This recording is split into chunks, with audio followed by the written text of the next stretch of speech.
Well, looks like someone at Fox and Friends forgot they weren't having a private conversation at their country club barbecue. Brian Kilmeade just served as a masterclass in how to torpedo your career in under 10 seconds, and honestly, we're here for the chaos. Grab your popcorn because this apology tour is more twisted than a telenovela plot. Don't forget to subscribe, like, share and comment. So here's what went down in the land of morning television madness. Our boy Brian was discussing the tragic murder of Irina Zarutska, a 23-year-old Ukrainian woman who was living her American dream until it became an absolute nightmare on a North Carolina train. The conversation was supposed to be about public safety and mental health resources, actual important stuff. But instead of staying in his lane, Kilmeade decided to take a detour straight into Controversy Canyon. Picture this. Lawrence Jones is talking about jailing people who refuse mental health services, which is already a pretty spicy take.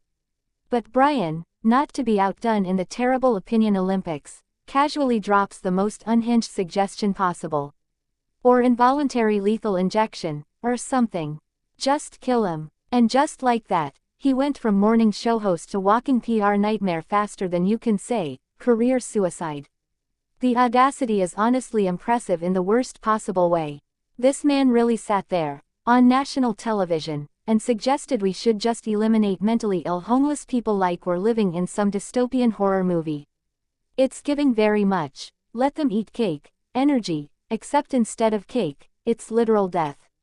The bar was already on the floor, and somehow Brian managed to find a shovel and keep digging. Now here's where it gets even more ridiculous. After spending days probably locked in emergency meetings with every PR person Fox could find, Kilmeade finally crawled back onto our screens Sunday morning with his tail between his legs. His apology was about as genuine as a $3 bill, but at least he showed up to clean up his own mess for once. "I apologize for that extremely callous remark," he said, which is like apologizing for being a little bit pregnant. Callous doesn't even begin to cover suggesting mass execution of vulnerable people on morning television. It's like calling the Titanic a minor boating incident. The understatement of the century award goes to Brian Kilmeade, everyone. But wait, there's more to this train wreck. He actually tried to backtrack by explaining that he knows not all mentally ill homeless people are violent, which is like saying water is wet or that the sky is blue. Congratulations, Brian. You've discovered basic human decency exists, only after suggesting we eliminate an entire population of struggling Americans. The bar is literally in hell at this point. Meanwhile, the actual story that started this whole disaster is heartbreaking and deserves so much better coverage than this circus. Irina Zarutska was building a new life in America, working as a pharmacy technician, probably dreaming about her future. Instead, she became the victim of a senseless attack by DeCarlos Brown Jr., a man with mental health issues and a criminal record who should have been getting help, not roaming free to hurt innocent people. This tragedy highlights the real issues we should be discussing: inadequate mental health resources, failures in our criminal justice system, and the safety of public transportation. Instead, we got Brian Kilmeade's fever dream solution that sounds like it was ripped from a supervillain's handbook. It's like trying to fix a leaky faucet with dynamite. Attorney General Pam Bondi at least stayed focused on the actual case, promising maximum penalties for Brown. And calling Zarutska's murder unforgivable.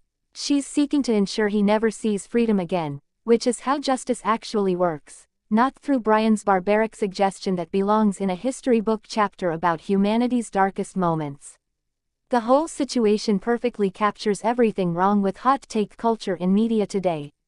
Instead of thoughtful discussion about complex social issues, we get shock jocks throwing around the most extreme positions possible just to get attention.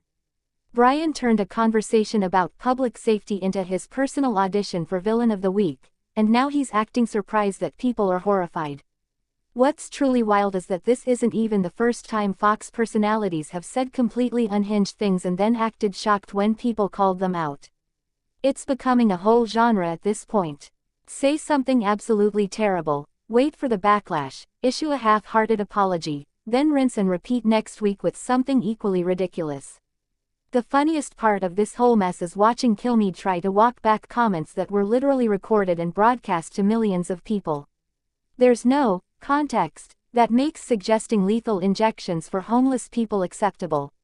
None. Zero. It's not like he misspoke and said injection when he meant direction. He literally suggested killing people as a policy solution on national television. This story perfectly illustrates why we can't have nice things in American media. One tragic case that deserves serious discussion about mental health, public safety, and how we protect vulnerable communities gets hijacked by someone's completely unhinged commentary. Now instead of talking about solutions, we're all sitting here watching a grown man apologize for basically suggesting genocide on morning TV. So here we are, another day, another Fox News personality saying something that would get them fired from literally any other job in America, then acting confused about why people are upset.